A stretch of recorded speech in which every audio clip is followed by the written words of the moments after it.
Florida Governor Ron DeSantis added to the controversy surrounding trans athletes when he outright refused to acknowledge Thomas win and instead hailed Sunshine State native Emma Weyant, who came in second in the race. He tweeted this: "By allowing men to compete in women's sports, the NCAA is destroying opportunities for women, making a mockery of its championships and perpetuating a fraud. In Florida, we reject these lies and recognize Sarasota's Emma Weyant as the best women's swimmer in the 500-yard freestyle." This comes, of course, on the heels of another controversial Florida thing, the Don't Say Gay bill, and we'll get more into that with our guest today. Joining us now to discuss is Natalie Dowzicky, Deputy Managing Editor at Reason Magazine, where I'm also employed. Nice to see you, Natalie. Yeah, thanks for having me, guys. So you wrote about the Lia Thomas win for us at Reason, and you have credibility here because you are, I believe, a college swimmer. So tell us a little bit, what your reaction to this win was. I know from reading your piece, you're tremendously sympathetic, obviously, to the transgender community, and it's important to, show them respect and support and humanity and compassion. But the domain of women's sports is a different thing, or it does invite, hard questions and that take some nuance to discuss. Yeah, of course. And so I swam for 19 years of my life. Like, by the time you get to be a college swimmer, most of those girls started at age 4 or 5. And I think the big controversy here is that there's a difference between there being fairness in sports and letting people live their free and authentic lives. I believe that Lia Thomas should embrace her true self and be authentic, but at the same time, it shouldn't come at a cost to everyone else that are trying to embrace the competitive spirit of women's sports. And I think that interesting tension there has really put women's swimming on a very large platform this season for a sport that's normally not really talked about other than during the period during the Olympics. And so there's been this interesting camp of people that are for women's empowerment and interested in making sure that women have a space to compete on a level playing field. And this, especially in swimming this season, we've seen a lot of people come out and say that they don't feel like they don't feel like the competitive integrity is being kept in women's sports if transgender women like Lia Thomas are allowed to compete. Which has caused, obviously, a big controversy. And there's all kinds of arguments floating around because, yes, she did win the 500-yard freestyle at the NCAAs. Just to put that in context, the Division I NCAAs for women's swimming, about 1.8% of women swimmers actually make that meet, qualify for the meet out of 15,000. And when Lia Thomas was competing as a male, she did not qualify for that same meet that she as a male.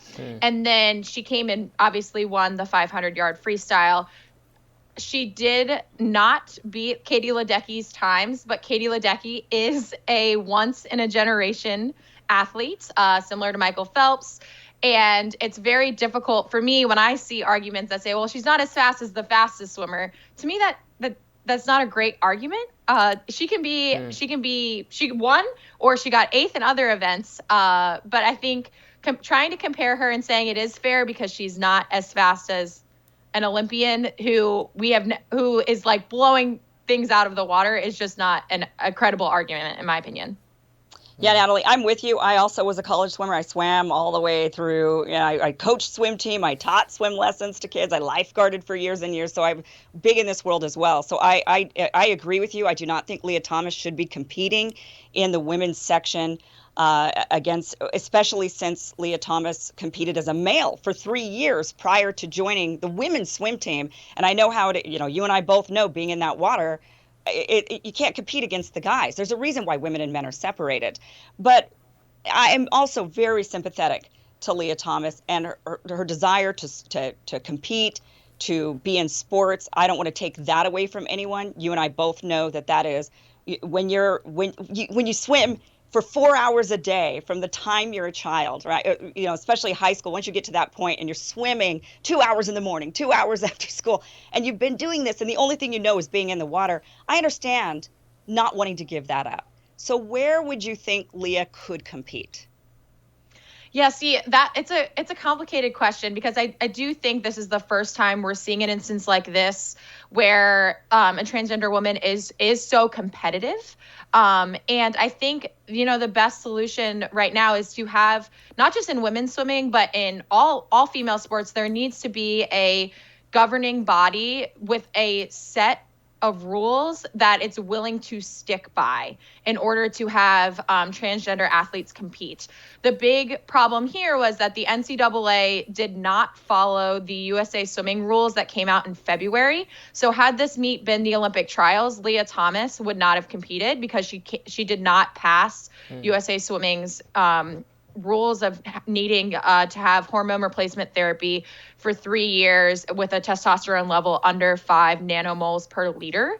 And the reasoning the NCAA said they didn't follow USA Swimming rules was because they didn't think it was fair to follow new rules just a month out from the competition.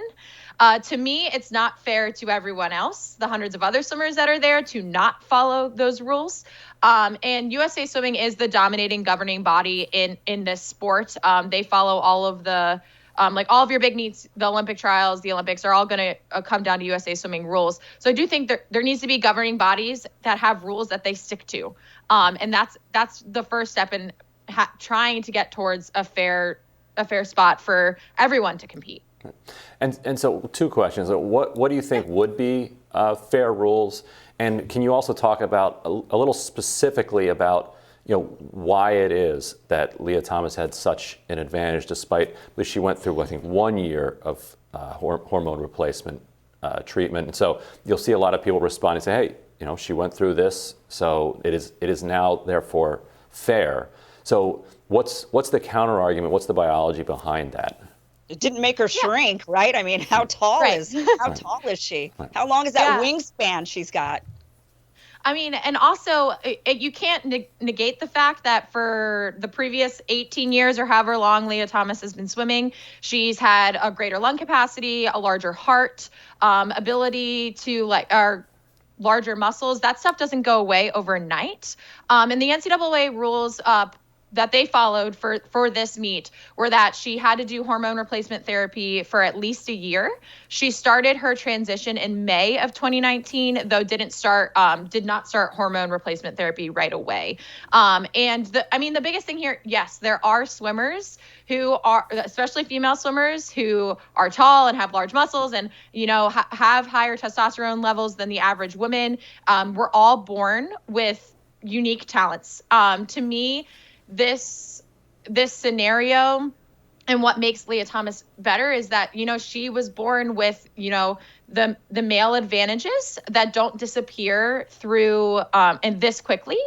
Also, we just don't have great studies on this type of hormone replacement therapy and how it actually affects and changes your lungs, your muscle capacity, and all of those things. And I think until we do, it's going to be hard to determine what's actually fair. Now, USA Swimming has came out with that three-year period because they used to study, I believe it was a foreign study. I can't remember exactly from what country, that determined that bringing down your testosterone levels to 5 nanomoles per liter was acceptable and fair to other women in competition. Now the average male has between 10 and 30 nanomoles per liter of testosterone, so a great deal less than the average male. But I still don't see exactly how that changes all your other physical attributes. I mean, we were talking about it at work, and this would be like if LeBron James wouldn't suddenly become 6'1" if he decided that he wanted to change his gender and go play in the WNBA instead. So I think some of those things just you can't change. You're biologically created that way, and you can't change them. What was your experience as, and I'm curious, both of you, as college swimmers, if you would have had to try to compete against, I assume you're often in the pool with other, the boys in high school, men in college. Yeah. But how big of a gap was there? I believe the good stat was for every, I I believe for Lia Thomas's swim, so her 500 freestyle win, there were 3,000 men at the NCAAs who could have gone faster, or who did go faster. And I think that's kind of a good point. Yes, she is a very fast female, and we have some female Olympians that can compete with men. But for the most part, men are like far, far ahead in terms of women in swimming. And I mean, you can just see it if you look at Michael Phelps' times and you compare them to like the greatest female Olympians. It's just your height and your wingspan and the proportions of your body make a huge difference in racing sports, swimming, running, all those types of sports. Yeah, absolutely. I mean, women, it's tough to compete, and we even see this in not even just swimming. We see this in every sport, most sports. I mean, there are some sports, but most sports we see this with men and women competing. Even tennis players, for example, you take the best tennis player in the world, female, Serena Williams, put her up against a variety of men, and it's a tough, that are also professional. It's tough. So this is why we separate sports between men and women. We separate it so that there is fair competition for women and fair competition for men, but mostly fair competition for women. It's so that women can compete with one another and have achievements. And though I am very sympathetic to Lia Thomas as well, I think we absolutely have to have some sort of separation there. And, and it's a tough decision. I'm sure for Lia, this could have been possibly one of those tough decisions where they could have said to her, look, you can transition. That is absolutely your choice. You're free to do that, and everyone will support you in doing that. But in doing that, you give up things. By the way, like every woman who has to give up things for just being a woman, and so you have to give up some things. Welcome to womanhood. Right. Welcome. And this might be one of those things that unfortunately you have to give up. So you have to make a choice. You could stick around for a while and continue to compete on the men's team and then transition after, or you could transition now and you're going to have to give this up. Yeah. That sucks, but that's life. We don't get to have our cake and eat it too all the time. Yeah, absolutely. I do think the bigger story here that was kind of missed. Yes, Ron DeSantis got involved because, of course, a Florida native got second. So then that was his way to put in his 2 cents. But to me, the sadder story of this is the swimmer who got 17th. So the top 16 make finals. And usually you swim much faster in finals and it's like a big celebration. And that's when they do the award podiums and all that stuff. The girl who got 17th, she was a Virginia Tech swimmer by the name of Rika George. She had made finals the previous years in NCAAs, and I believe it was her last year of college swimming. So she penned a letter to the NCAA discussing how she felt like shortchanged and that it wasn't fair, and that I understand. And that she said she was understanding what was going on with Lia Thomas, was sympathetic, but just wasn't fair to competition and the competitive spirit. Right. Yeah. And I think that was that letter was overshadowed partially because the NCAA didn't want anyone speaking out. And a lot of teams were encouraging their swimmers to not say anything. And I think, yes, it's very hard for Emma who got second, but she was also an Olympian. So I do think the sadder story is definitely the girl that got 17th instead because she was knocked out. Right, 4th or 17th, all of that. Yeah. One super quick story about how this stuff sticks with you. So I played college tennis. I had a good career in D3, but the thing that sticks with me so much is in my senior year of high school, I didn't make the state tournament. And there was some politics and some shenanigans involved. I was actually in a fight during a match, and the coach of the team where I got in a fight kind of basically screwed me in the tournaments that I couldn't make it into the state tournament. And to this day, I'm in my 40s now, and I still am annoyed that I didn't get to play in that state tournament. Ryan, when you throw punches on the court, you end up disqualified. You know what? That's fair how enough. It works. It was fair enough. Like we were saying earlier, there's no excuse for violence. Although right. We promised there would be no violence on this show today, and so far it was not a sucker punch. Yeah. So this isn't the Oscars. Right. Natalie, thank you so much for joining us. We appreciate it.